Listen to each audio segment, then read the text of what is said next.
Hello students, आज हम BA part प्रथम वर्ष के प्रथम प्रश्न पत्र समाजशास्त्र के सिद्धांत के अंतर्गत अपना अध्याय संस्कृति के बारे में जान रहे हैं।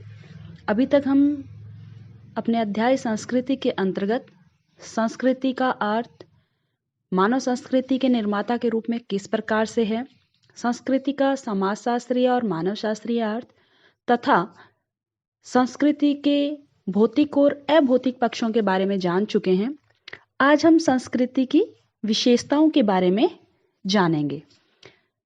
संस्कृति की अनेक विशेषताएं हैं जो इसकी वास्तविक प्रकृति को स्पष्ट करने में सहायक हैं।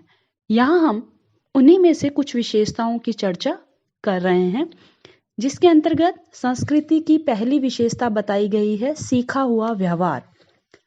हॉवेल की परिभाषा के अनुसार संस्कृति सीखे हुए व्यवहार प्रतिमानों का संपूर्ण योग है, जो कि प्राणी शास्त्रीय विरासत का परिणाम नहीं बल्कि किसी समाज के सदस्यों की विशेषता है। अर्थात समाज में रहते हुए जब हम व्यवहार प्रतिमानों को सीखते हैं, वही हमारी संस्कृति है। इससे संस्कृति की यह विशेषता स्पष्ट होती है कि संस्कृति सीखी जाती है। वह शारीरिक विशेषताओं के समान हमें वंशानुक्रमण से प्राप्त नहीं होती, बल्कि मनुष्य जन्म के साथ समाजीकरण के माध्यम से समाज के व्यवहार प्रतिमानों को सीखता है और उन सीखे हुए व्यवहार प्रतिमानों का योग ही संस्कृति कहा जाता है। इसी प्रकार संस्कृति की विशेषता के अंतर्गत इसकी दूसरी विशेषता आती है हस्तांतरण। अर्थात सीखे जाने के गुण के कारण ही संस्कृति की यह भी विशेषता है कि इसे एक व्यक्ति से दूसरे व्यक्ति को, अर्थात एक पीढ़ी से दूसरी पीढ़ी को हस्तांतरित भी किया जा सकता है। मानव भाषा के माध्यम से ही अपने ज्ञान को आगे आने वाली पीढ़ी को हस्तांतरित कर देता है। लेखन कला, जो भाषा का ही लिखित रूप है, के द्वारा संस्कृति का संचय किया जा सकता है, जिसमें व्यक्ति अपने अनुभवों को भी सम्मिलित कर सकता है। इस तरह नई पीढ़ी पुरानी पीढ़ी से प्राप्त ज्ञान व अपने अनुभवों को अपनी आगे आने वाली पीढ़ी को हस्तांतरित करती जाती है और इस तरह मानव ज्ञान व अनुभव संस्कृति को बढ़ाते जाते हैं। तो इस प्रकार संस्कृति एक पीढ़ी से दूसरी पीढ़ी में हस्तांतरित होने के कारण इसकी विशेषता बताई गई है कि यह हस्तांतरित होती है। इसी प्रकार इसकी विशेषता के अंतर्गत इसकी तीसरी विशेषता है विशिष्टता का गुण, यानी कि प्रत्येक समाज की अपनी अलग विशेषताएं होती हैं। उसकी सामाजिक भौगोलिक परिस्थितियां भिन्न भिन्न होती हैं, इसीलिए वहां की संस्कृति भी अलग विशेषताएं लिए हुए होती हैं। अर्थात हर समाज की सामाजिक आवश्यकताएं भिन्न होती हैं और उन सामाजिक आवश्यकताओं के परिणाम स्वरूप प्रत्येक समाज दूसरे समाज की संस्कृति से भिन्नता रखता है। इसी प्रकार संस्कृति की अगली विशेषता है, यह मानव निर्मित है।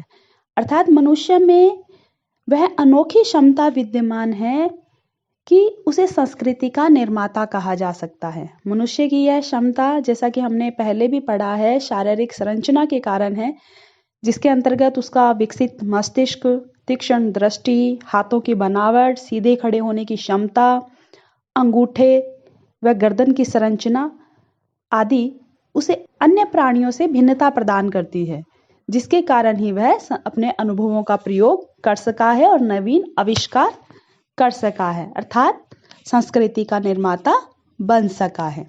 इसी प्रकार संस्कृति की अगली विशेषता है सामाजिकता का गुण। अर्थात संस्कृति मानव की आवश्यकताओं के अनुरूप होती है, साथ ही वह सामाजिक आविष्कार का परिणाम होती है। इस प्रकार संस्कृति की प्रकृति सामाजिक है। संस्कृति व्यक्ति विशेष की नहीं होती, बल्कि वह संपूर्ण समाज की होती है। वह समाज की संपूर्ण जीवन विधि का प्रतिनिधित्व करती है, क्योंकि उसका जन्म सामाजिक आवश्यकताओं के परिणाम स्वरूप होता है। परंपरा, धर्म, भाषा, कला, दर्शन आदि संपूर्ण समाज की विशेषताओं को प्रकट करते हैं, अर्थात इसमें सामाजिकता का गुण विद्यमान है। इसकी अगली विशेषता है संस्कृति समूह के लिए आदर्श होती है। इसके अंतर्गत बताया गया है कि संस्कृति हर समाज व समूह की अलग होती है और वह समूह अपनी संस्कृति को आदर्श मानता है और उसके अनुसार ही व्यवहार करता है। इसी कारण कई बार क्या होता है, जब दो संस्कृतियों की तुलना की जाती है तो प्रत्येक समूह अपनी संस्कृति को दूसरी संस्कृति से श्रेष्ठ मानता है और उसके अनुसार व्यवहार करने का प्रयास भी करता है। इसी प्रकार संस्कृति की अगली विशेषता है अनुकूलता का गुण। संस्कृति की यह विशेषता है कि वह परिस्थितियों के अनुसार अपने आप को अनुकूलित कर लेती है। इसका कारण यह है कि संस्कृति गतिशील है, स्थिर नहीं है। इसी गतिशीलता के परिणाम स्वरूप वह समय समय पर होने वाले परिवर्तनों से अपना तादात्म्य स्थापित कर लेती है। उदाहरण के लिए रेगिस्तान व बर्फीले प्रदेशों में रहने वालों की संस्कृति में पर्याप्त अंतर भौगोलिक परिस्थितियों के परिणाम स्वरूप आता है और उस भौगोलिक पर्यावरण से अनुकूलन भी वहां के लोग कर लेते हैं और उसी के अनुसार उनकी संस्कृति बन जाती है। इसी प्रकार संस्कृति की अगली विशेषता बताई गई है संतुलन व संगठन। अर्थात संस्कृति अनेक इकाइयों का समन्वित रूप है और ये इकाइयां परस्पर रूप से संबंधित व अंतर्निर्भर भी होती हैं। अर्थात संस्कृति की विभिन्न इकाइयां परस्पर एक दूसरे से जुड़ी हुई होती हैं और उनका संगठित रूप ही संस्कृति में एक प्रकार का संतुलन तथा संगठन लाता है। इसी प्रकार संस्कृति की अगली विशेषता बताई गई है आवश्यकताओं की पूर्ति। अर्थात मानव एक सामाजिक प्राणी है।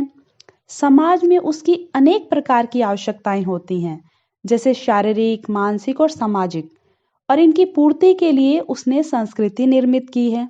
संस्कृति ही मानव की प्राणी शास्त्रीय व सामाजिक दोनों प्रकार की आवश्यकताओं की पूर्ति कराती है। समाजशास्त्री मेलिनोवस्की और रेडक्लिफ ब्राउन संस्कृति को जीवन व्यतीत करने की एक संपूर्ण विधि मानते हैं जो व्यक्ति की शारीरिक, मानसिक व अन्य आवश्यकताओं की पूर्ति करती है। अर्थात संस्कृति ही हमारे जीवन की सभी आवश्यकताओं की पूर्ति करती है। इसी प्रकार इसकी अगली विशेषता बताई गई है संस्कृति अधिव्यक्तिक है। क्रोबर ने संस्कृति की यह विशेषता बताई है कि संस्कृति अधिव्यक्तिक ही नहीं, अधिसावयवी भी है। संस्कृति की ये दोनों ही विशेषताएं महत्वपूर्ण हैं। सर्वप्रथम देखें कि संस्कृति को अधिव्यक्तिक क्यों कहा गया है। संस्कृति एक व्यक्ति की नहीं अपितु संपूर्ण समाज अथवा समूह की होती है। यद्यपि मनुष्य ही संस्कृति का निर्माता है, इसके बावजूद भी संस्कृति की निरंतरता अथवा उसका अधिकार व्यक्ति विशेष पर नहीं है। वह संपूर्ण समूह की विशेषता है। प्रथाएं, रूढ़ियां, परंपराएं आदि किसी व्यक्ति विशेष द्वारा नहीं अपितु संपूर्ण समूह द्वारा निर्मित होती है। यह बात भले ही कि किसी का अनुभव, सहयोग इन्हें आगे बढ़ाने में सहायक रहा है, लेकिन यह भी सत्य है कि संस्कृति अनेक व्यक्तियों की अंतःक्रिया एवं विचार विनिमय के माध्यम से एक पीढ़ी से दूसरी पीढ़ी को हस्तांतरित होती है। कोई भी एक अकेला व्यक्ति इसको परिवर्तित नहीं कर सकता, इसको नियंत्रित नहीं कर सकता है। इसी कारण संस्कृति को अधिव्यक्तिक कहा गया है। इसी प्रकार संस्कृति को अधिसावयवी भी बताया गया है। क्रोबर ने संस्कृति को अधिसावयवी इसलिए कहा है कि प्राणी शास्त्रीय या जैविक क्षमताएं और संस्कृति भिन्न भिन्न प्रकार की घटनाएं हैं। संस्कृति को जैविकीय से ऊंचा माना गया है क्योंकि संस्कृति ही मानव जीवन को नियंत्रित, निर्देशित करती है। इससे प्रभावित हुए बिना मानव का अस्तित्व नहीं रहता। संस्कृति के अनुसार ही उसे चलना पड़ता है। साथ ही केवल जैविकीय या सावयवीय घटनाएं भी संस्कृति की जनक नहीं हो सकती, क्योंकि संस्कृति वंशानुक्रमण द्वारा किसी व्यक्ति को प्राप्त नहीं होती। वंशानुक्रमण से यह क्षमता नहीं है कि उनके माध्यम से सांस्कृतिक लक्षण एक पीढ़ी से दूसरी पीढ़ी को हस्तांतरित हो। इसी कारण संस्कृति को अधिसावयवी भी बताया गया है। तो स्टूडेंट्स, इस प्रकार प्राणी शास्त्रीय क्षमताएं संस्कृति से भिन्न होने के कारण तथा शारीरिक विशेषताएं के समान सांस्कृतिक विशेषताएं वंशानुक्रम से व्यक्ति को प्राप्त न होने के कारण संस्कृति को अधिसावयवी बताया गया है। तो स्टूडेंट, इस प्रकार हमने आज संस्कृति की विभिन्न विशेषताओं को जाना। तो इस प्रकार अभी तक हम संस्कृति का अर्थ, उसकी विशेषताएं, भौतिक और अभौतिक संस्कृति के बारे में विस्तार से जान चुके हैं।